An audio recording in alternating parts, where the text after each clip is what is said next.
Where's the mouse? Where did you leave your clicker?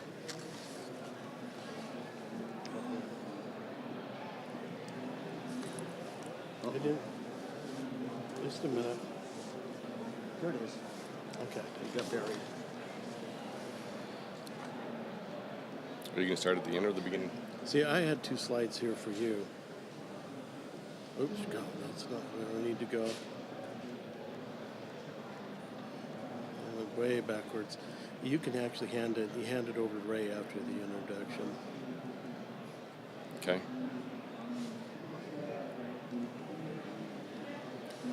Are you ready? Yeah. Well, how come it didn't click?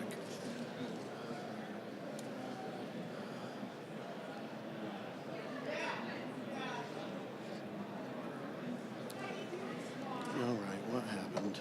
Is that the beginning or not? Well, something happened.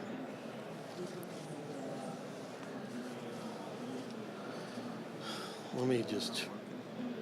No, I don't know. It did a little while ago. Okay, let's just... It's not that. The presentation's working, so it's just a matter of what this image is. Okay, let me just kick this out.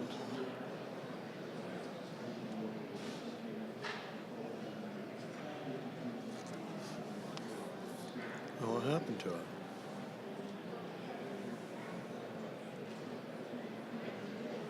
It doesn't matter. We'll go. I hope the other ones. It's not.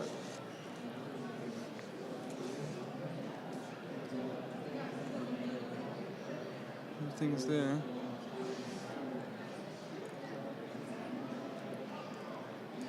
Can you close PowerPoint and start it again? Yeah. That's weird.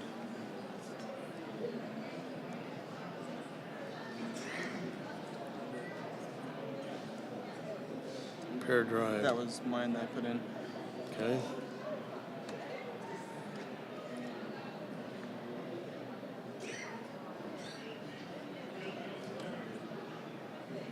Okay.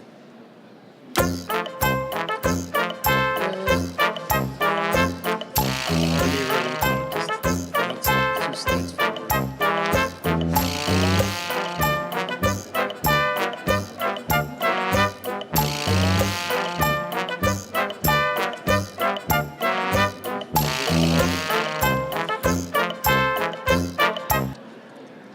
Good morning. We are going to get started with this breakout session for accelerated acquisition through incentive payments. Good morning, everybody.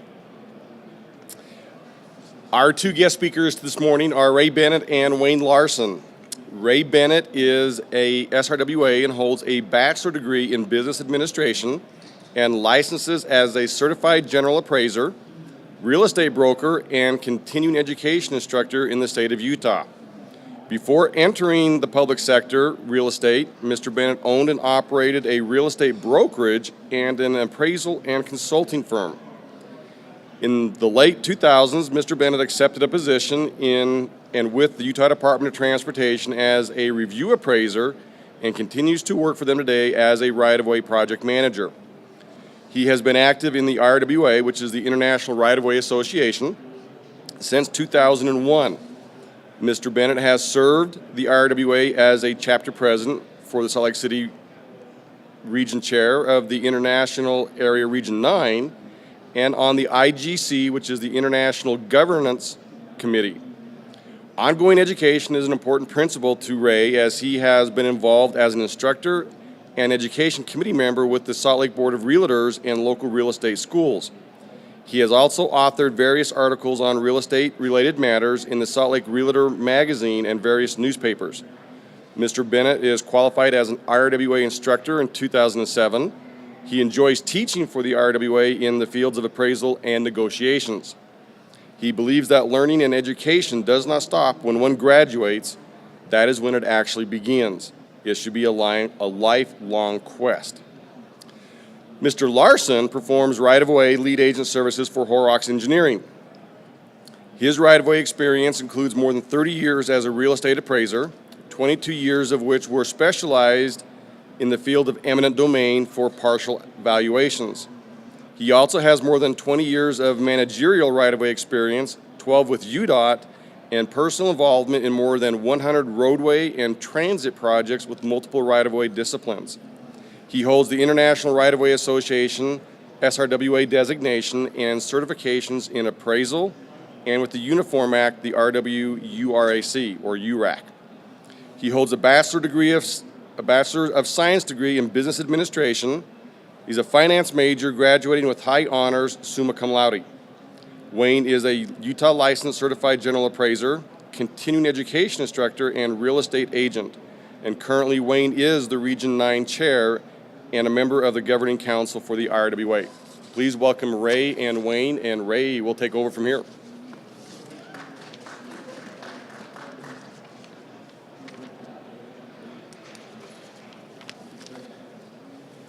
Thank you very much.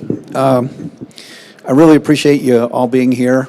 And what we're going to talk about today is accelerated acquisition through incentive payments. And I love this slide, looking down the road, because we're going to look down the road for just a minute. Before I get started, I want to ask you, how many of you understand or have ever heard the term EDC? Besides me, anybody know what EDC means? Anybody want to help me out?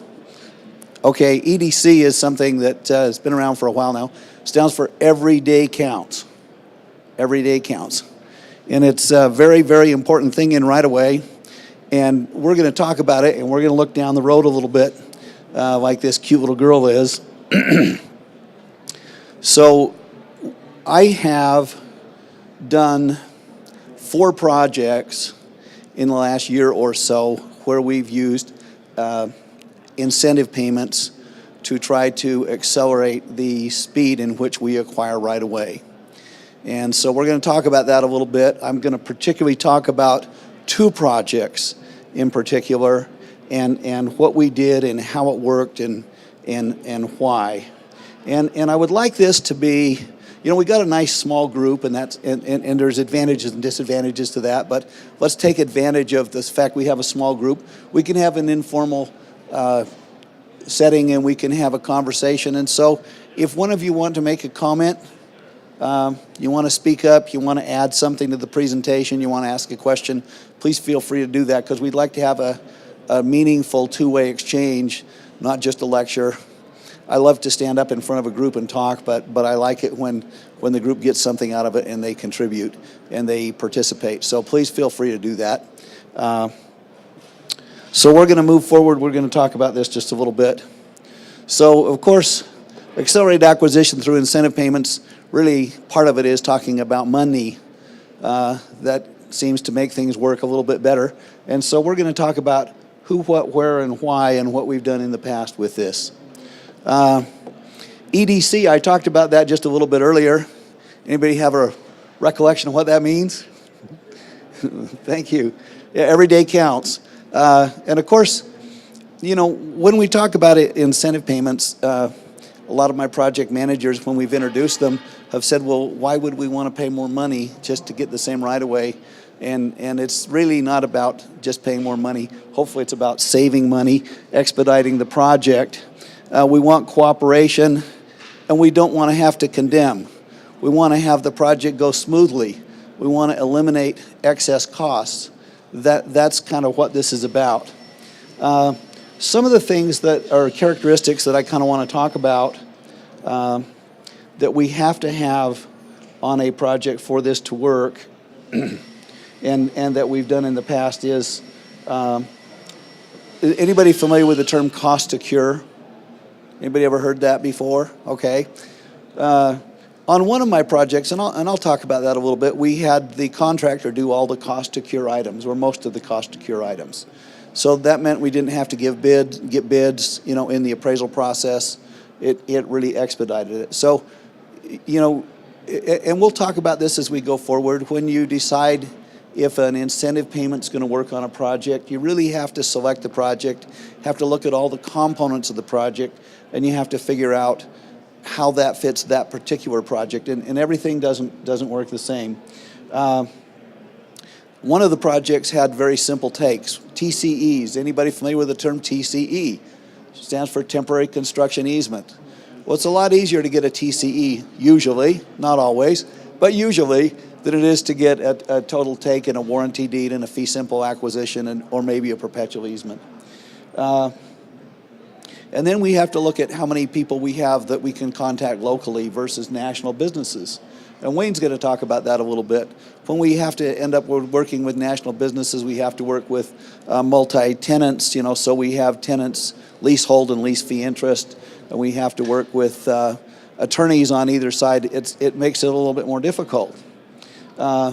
Sometimes we have billboards to move or signs. We call that sign relocation.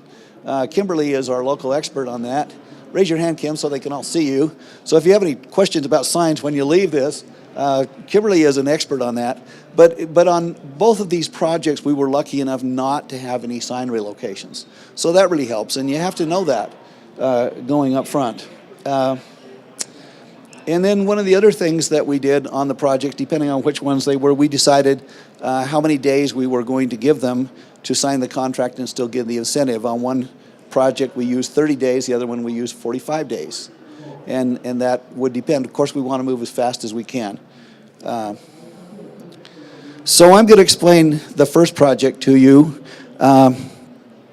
This was an I-15 rebuild project with ramps at 5th South and at 5th West, and then it had another one at 2600 up in the Bountiful area. This is kind of what the south portion of that looked like, or I mean not the south, the north, where we had 500 South. So you can see that it's pretty heavy commercial area. So we had a lot of businesses, we had a lot of lease fee, leasehold interest to deal with. And this was the south interchange. That's I-15 going through the middle there. Up at this end, on this far end over here, is US 89. So we had a lot of very heavy duty things on this project that we had to deal with. And what did we offer? We offered an $8,000 incentive if they signed within 45 days. I originally proposed a $10,000 incentive, and that didn't work very well. I got a little pushback from the project manager. But I still like that number. I thought it was a good round number. But we finally got an $8,000, and we gave it to them if they signed in 45 days or less. The average cost of that acquisition on that project, these were a little more complex. These weren't just TCEs, most of them, was $75,000. And the percent that participated, which I thought this was outstanding, was 84%. So we had very many people participate in that incentive program. And the average days that it took to us to acquire was 29 days and 41 days, depending on whether or not they took the incentive. That was the days from the offer until we got a signed contract in hand. So we thought that was outstanding. Cost of the incentive payments overall was $288,000. So you have to ask, well, why would we want to pay $288,000 extra? Well, because we figured that we had some estimated project savings, and I apologize that within the scope of this little hour presentation, we can't go into how we calculated that. We used various methods, including what we thought we would have saved on litigation, administrative settlements, time value of money, and whether or not we went into an additional season, all kinds of things. But we figured we saved $2,152,000 according to our calculations. So was it cost effective? Well, if 288 isn't as big as 2,152,000, I guess it was worth it. And that's how we kind of looked at it. We did another project, and this one was over in Tooele, Utah. It was the SR 36, and this was going right down the main street of Tooele. And so it was mostly commercial property. We did have some residential property there, but mostly commercial property. A lot of it was leasehold, lease fee. But we did have the small town influence. We had a little bit more trust in small communities than we have in some others. And it was basically a repave project where we could start and do part of the project before we actually had all the right-of-way, which actually did occur. And it affected almost every major intersection in Tooele. And so in this project, we offered a $2,000 incentive. This was a lot less impactful project. Like I said, most of these were TCEs, very, very few takes. Out of 91 parcels, I think we probably had maybe 5 that had fee takings and almost no perpetual easements. Most of them were very minor TCEs and did not affect the property other than we just had to get the rights to be on it. And so our average cost of acquisition, you notice on the other project, our average cost of acquisition was $75,000. On this one, it was $5,500. So huge difference there. Percent that participated, we did even better on this one, 95% participated. 87 out of 91 owners participated, so we were really happy with that. And the average days to acquire, and there again, this is from the day we presented the offer till we signed the contract, was 13 days. So it was amazing. The cost of the incentive overall was $176,000. And you know, when you start a project, we start on April 1st, and we finished the last one on the last day of September before our October 1 deadline. So we did these in 180 days as you know, as they come in. So each one we just kept making offers, and we just kept getting accepted, and it worked out very, very well. And we're estimating the savings to the project at $1,480,000. And one of the really big things that we were very proud of on a 91 parcel project is that we had no condemnations, which is pretty amazing. The average condemnation, we run about 4 or 5% that we have to file in the state of Utah. We don't take all those to trial, of course, but so one would have figured we would have had 4 to 5 condemnations. We had no condemnations. So this was a model project, and we think that the incentive had a lot to do with that. So here's a thing we really need to talk about, and especially emphasize with anybody we ever talk about incentives to. It's not a substitute for planning. It's not a substitute for doing the job right. It's not a substitute to pull us out of the mire when we failed to do what we were supposed to do in advance. This is a tool that can be used to maximize and help us get there and help us. You know, there's a lot of other benefits to the program besides just time and money. You know, every time that we go out and we acquire property under eminent domain, we have to deal with the public. And then there's judges sometimes involved, legislators, and we have a lot of social ramifications from this and legal ramifications. And what we want to do is leave the smallest wake possible so that next time, you know, because we're going to build a road again, we're going to come back. We're going to work with the same property owners or different ones or relatives. And I never go to a public meeting except I hear a horror story from somebody. And what we want to have is less horror stories. And so we've had quite a bit of success through this, and it's been it's been really good for me. And like I said, I just want to highlight 2 projects. So I would, as I'm speaking to project managers, encourage them to look at these on their projects and consider them. It's not right for every project, and we have a project coming up right now we're planning. We're saying, you know what, this isn't really right for that project. But some projects it's right for, and it's ideal. So thank you for listening, and thanks for taking the time to come today. I've got Jessica Rice here. She's the project manager on the SR 36 Tooele project, and I've asked her to come up and say a few words and just give you her impression as a project manager, how it worked for her.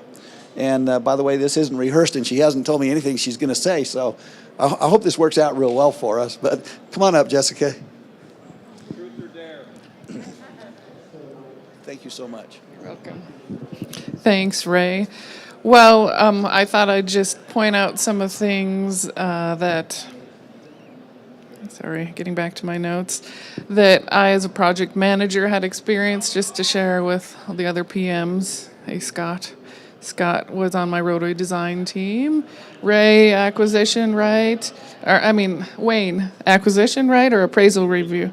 Appraisal review, and of course, Ray was my lead agent. So we started out this project and had, we started it in October, and we had to get October of 2014, and I had to get the project constructed in 2015. So I had to get it advertised as quick as possible. That meant that right-of-way had to go as fast as possible to make that happen. Well, with the right-of-way, Tooele didn't have the right-of-way well-defined in that area. I don't know how to describe it in whatever right-of-way jargon terms that you guys know. Anyway, it was something about lots and blocks and anyway.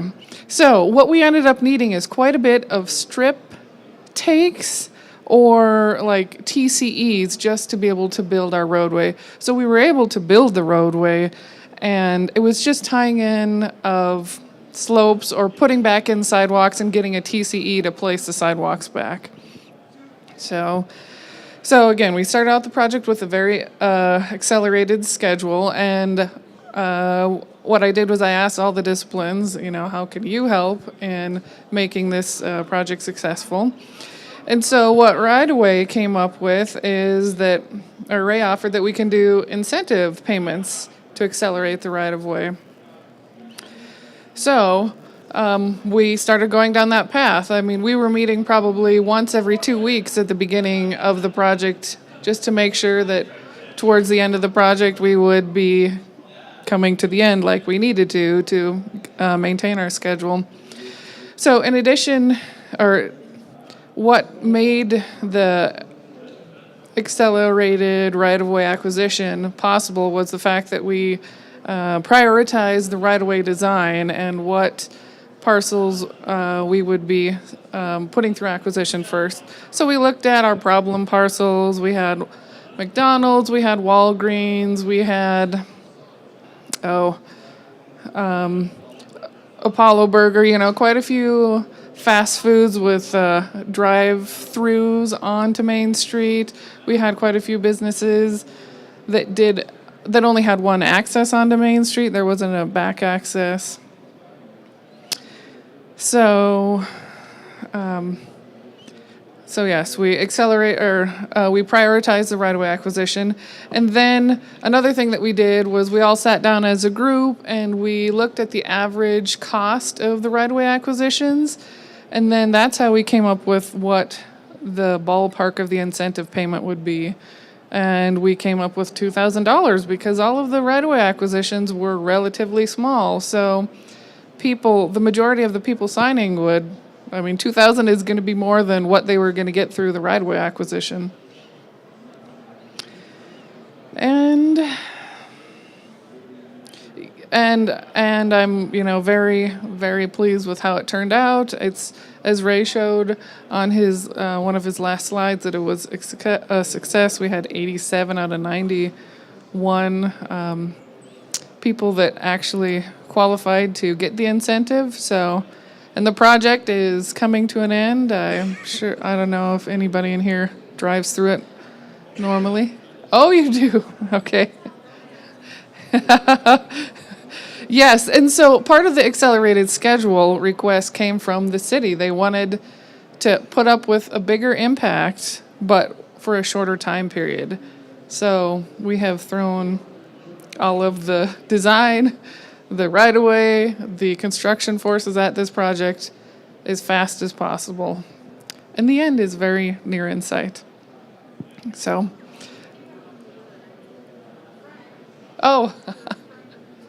that's much nicer. Thank you. So I won't ask for any questions because Wayne is up next. Thanks, Jessica. Appreciate that.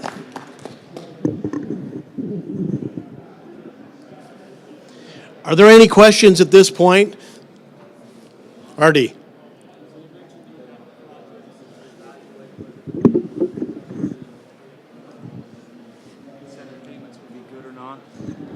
what criteria do you use to determine what projects would be good for right-of-way incentive payments versus a project you mentioned that you determined it would? I'll address that a little later, okay?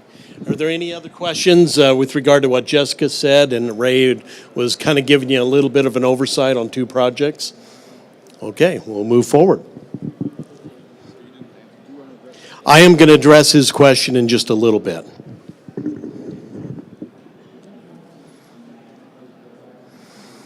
Okay. Just to give you a little bit of background, even though we're just talking about acquisition, the reference for incentive programs or the regulatory authority is going to be found in 23 CFR. And through FHWA, you can see they've actually put together a few agencies who volunteered to perform some pilot programs. And as you can also see that Utah was one of those proactive agencies that performed some of those pilot programs and has since was kind of laying the foundation to more of a standardization to make it available for other agencies throughout out the United States. Now, I like to kind of simplify, and before I get to RD's question, a little bit about Ray's projects and what he just said. He gave us a lot of statistics right up front, but the bottom line is that he has some of the traditional projects he's run through are a little different than what he did with the incentive program. In other words, they take a little longer, they're slower, there's a little higher condemnations, and some of the costs were a little bit more.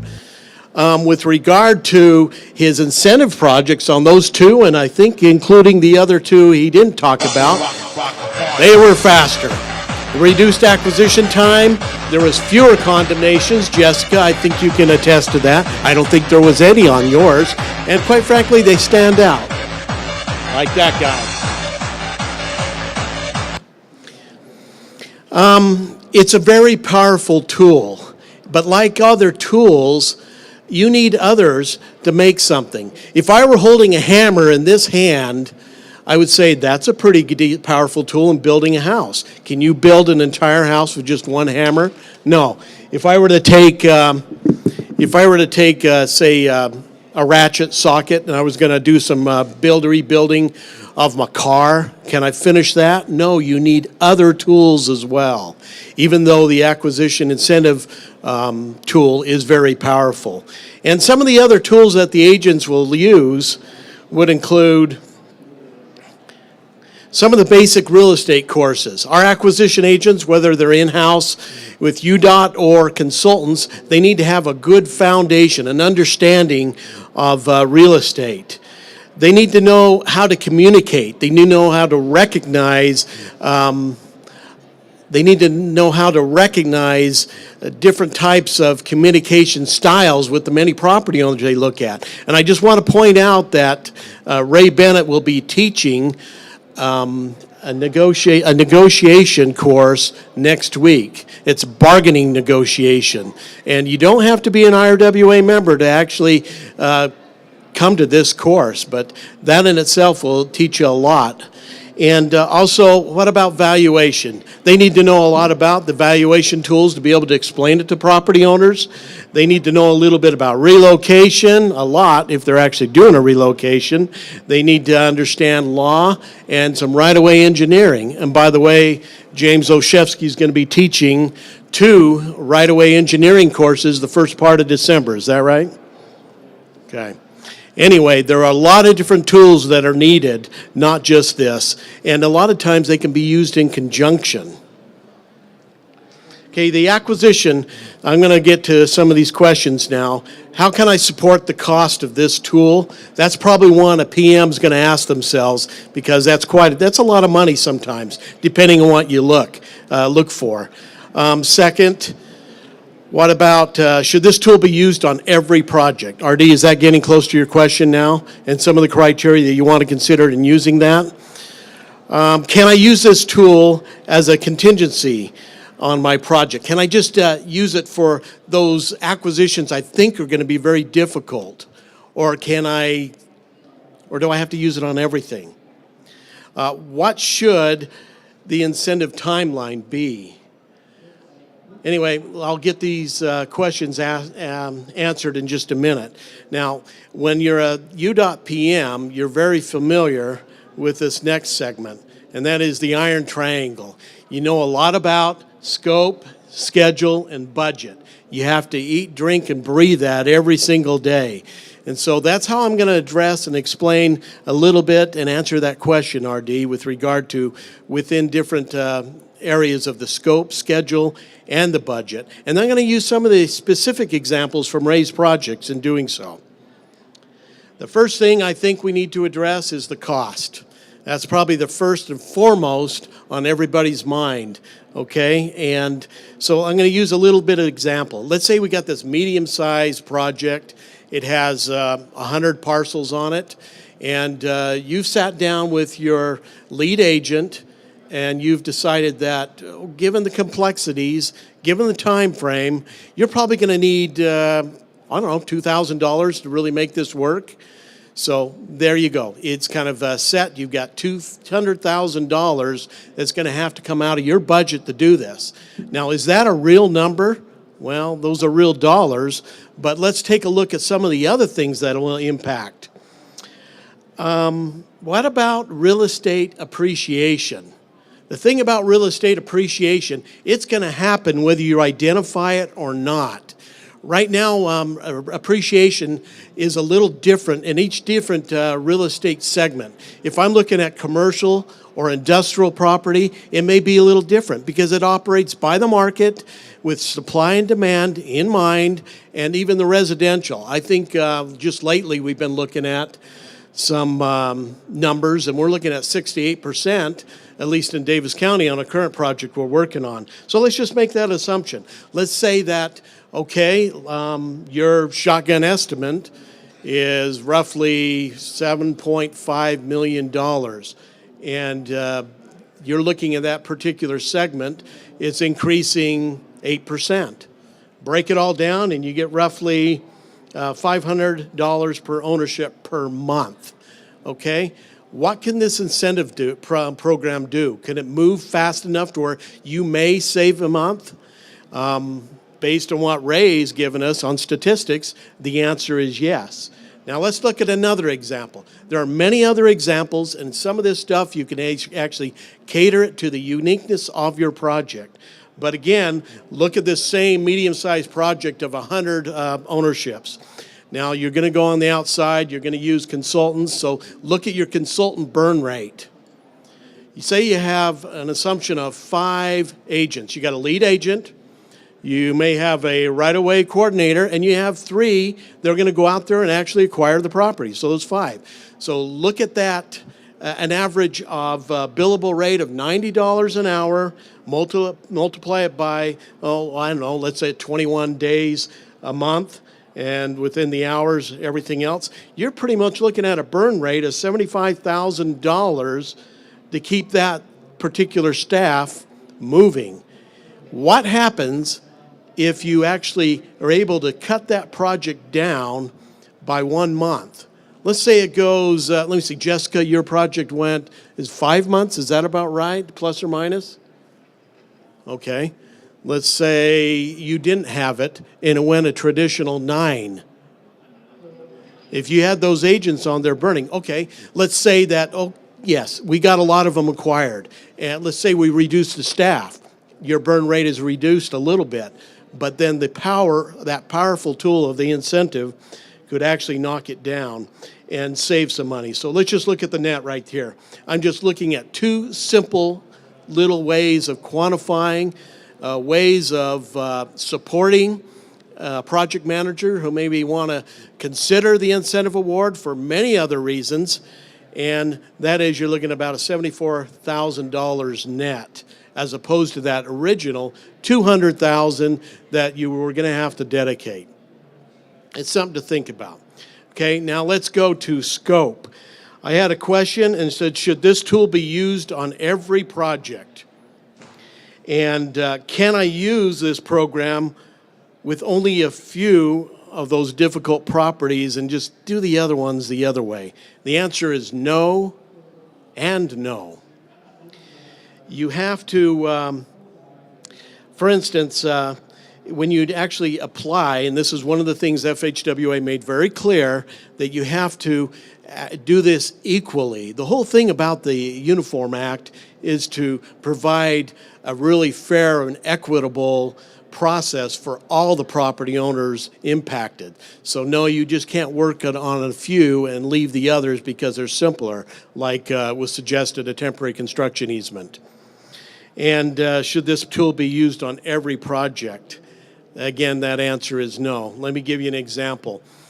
For projects that have a less than defined scope, and I think we know what they are, sometimes the design build, sometimes CMGC, you don't know what it is. If you have to go back and acquire more property, guess what? You may end up paying another incentive award. Here you're looking at a picture of KFC. This was an actual property owner we worked on. It's just off of, I think, 5th West and 5th South in Bountiful. Originally, the property was acquired. We went through, yes, their attorney, everything else, and guess what? They made the incentive within the 45 days that was allocated. Well, we were looking at the utilities and decided we needed a perpetual easement going there. We'd already finished this acquisition. Guess what? We got to do it again. But we only paid the incentive. Do we only have to pay it once? No. You got to do it again.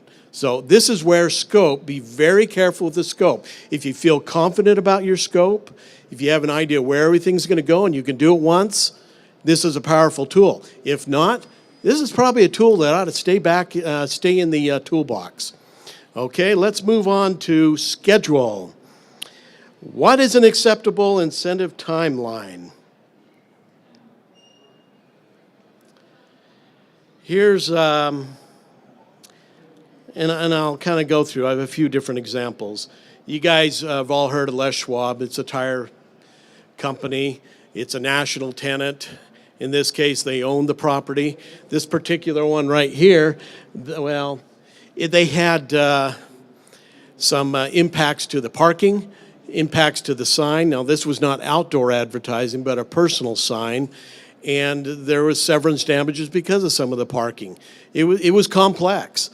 But that wasn't the biggest problem we ran into. We first made the offer, and it all goes to the corporate attorney who was in Oregon.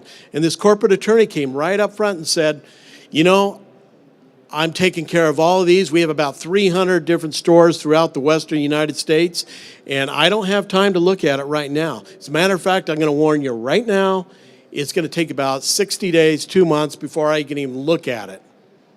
Well, how does that work? We had a quite tenacious agent on this one, and made sure the attorney knew about this incentive program. Usually the attorneys just say, email it to us, we'll take a look at it and get from there. No, this agent got back and said, there is an $8,000 incentive if you get it done in 45 days. Guess what that attorney did? That attorney went to the owner and said, this is what I have, and they prioritized where it came right at the top of the stack and they worked on it. They made their incentive. Could they have got it in 30 days? Maybe. I don't know, because this incentive worked. Walgreens, ever heard of them? Very big corporation. Several attorneys we deal with. This particular project had 2 Walgreens. This specific Walgreens is one where they owned the land in fee simple. In other words, they weren't leasing it from anybody else. The impacts on this one included, we impacted parking. We again had to move a business sign, and also it was a strip take and there was a retaining wall and some electrical perpetual easements on it. This one, the attorney acted like we'd expect. They were going to get to it on their own time. We had a very experienced acquisition agent that understood the meaning of communication and decided to contact somebody else, an executive officer in the company, and said, okay, no, this is the deal. You have an $8,000 incentive. So-and-so has it. They've been looking at it. They're okay with it. They've gone through architectural drawings, all the other things some of these national tenants do. But you only have 3 days left. What would you like to do? That executive officer called that attorney, and they closed it in 2 days, right before the 45 days. In this case, 30 days wouldn't have got it. This is probably the exception. Most of your incentive timelines will not have to be more than 30 days. You can't do anything less than 30 days, but 30 days is probably the mark you'll be looking at, if that answers that question as well. McDonald's, a lot of fun. We had 2 McDonald's on this project. And those who've worked with McDonald's in the past know that they require an ALTA survey. They take time. And in this specific case, we weren't able to get them to sign up, but we used another tool from the toolbox, and I think most of you know what that is. It was the right of occupancy agreement, and we actually got them to sign that, so we was cleared, we got to move on. Here's another fun one, Flower Patch. These particular retail stores are found all over on highways that UDOT has to widen. And as such, Flower Patch has been hit. This particular property owner said, you know, just do what I normally do. Just throw it into condemnation. I've already gone through 20 with you guys. You ought to learn by now that's what I do. And then he heard about the incentive, and he took a couple steps backwards. We had some valuation issues the agent worked with. They were able to get those solved, and this was one. I think there was only other 2, and I think, Kim, you're the other one that got one, signed without going through the condemnation process. Now, I made a few comments about the cost of the incentive award. Not incentive award, but the at least the incentive tool. And I just want to ask James or Ray if they know, or if we have any kind of data that tells us when we submit something in the condemnation, how much more does that cost? And where does that cost come from? Does it come from the project? And these are properties that are submitted in the condemnation. They don't always go to trial, but they do cost a lot of money. I had heard sometimes, you know, $30,000 upwards to $50,000. It depends on the complexity of it. There's a lot of time that goes into running things, and then the attorneys are actually doing a lot of the settling if they're not going to go through the ombudsman and they're not going to actually have the UDOT personnel work on it. But it all costs money. Anyway, that's something else to think about. Flower Patch was settled. Okay, in this last little example I have, this was a property owner that owned a lot of land, and one of the things they owned in fee was a C-store, and the others they leased out. You can see Kmart, you can see another Walgreens, another McDonald's, and in this case, we dealt with the attorney that owned the land. And guess what? We also dealt with the attorneys that actually had the property. The McDonald's attorney, the Walgreens attorney, the Kmart attorney, and all of which were a little bit, they were a little slow in giving us information. But through the attorney that with the landowner, with the least fee position, they turned right around and talked to the other attorneys and got them to supply the information that was needed to actually get this thing completed. Without the detailed lease information, we direct our appraisers to do fee simple. That's the best we can do until we get that information from the specific lease, where we can analyze it and then actually come up with the value from that. Anyway, with a lot of help from the property owner's attorney, because they were incentivized, because they were end up going to get this, all of them were able to make it in the time frame and get this property clear within the 45 days. This is something that's kind of a quote from FHWA. I found it on their website, and I think it's important to note. Even though we've been talking about some of the quantifiable things that we get from this incentive award, these are the non-quantifiable things that are still and just as important. Significant savings and benefits to the traveling public, including safety. When facilities are in place or ahead of schedule, providing higher levels of service, reduce travel time for delivery of goods and services, and reduce commute time. And again, I want to read this phrase that Ray had that also came from FHWA. The use of incentive payments must not be allowed as a substitute for appropriate project planning and development, including the scheduling of adequate right-of-way lead time. Now, do we have any Code Blue engineers in the room? You ever heard of that before? Okay, all right. I'm going to help you out here. I want you all to become Code Blue engineers. So there's a couple things you need to do to become a Code Blue engineer. You need to involve the lead agent with UDOT early. You need to get right away within UDOT on track immediately from the time you know you have a project and that project's going to have right-of-way. If you want to effectively and efficiently get the right-of-way done on time with the least amount of money, this is something you need to do. Talk about it. Look at those kind of resources. Get those proper tools. Maybe that tool includes the incentive. Maybe it doesn't.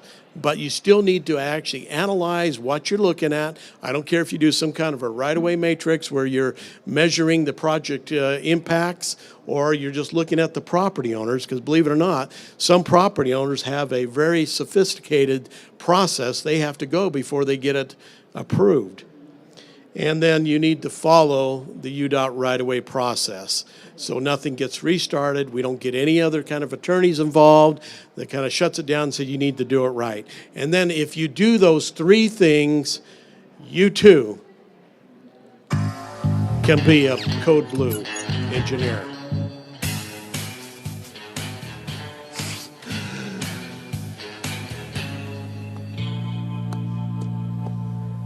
Hi, I'm an engineer. Code Blue. I repeat, Code Blue.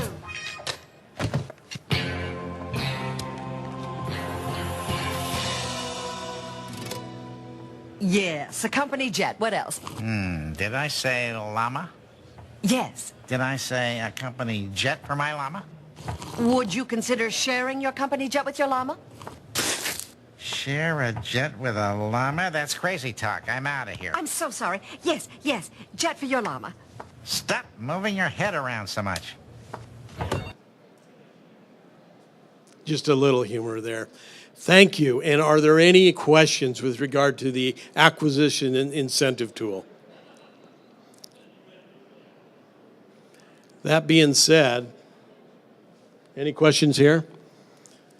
Then I think we'll take one more hint from Master Yoda. Always with you what cannot be done. Hear you nothing that I say. You must unlearn what you have learned. All right, I'll give it a try. No, try not. Do or do not.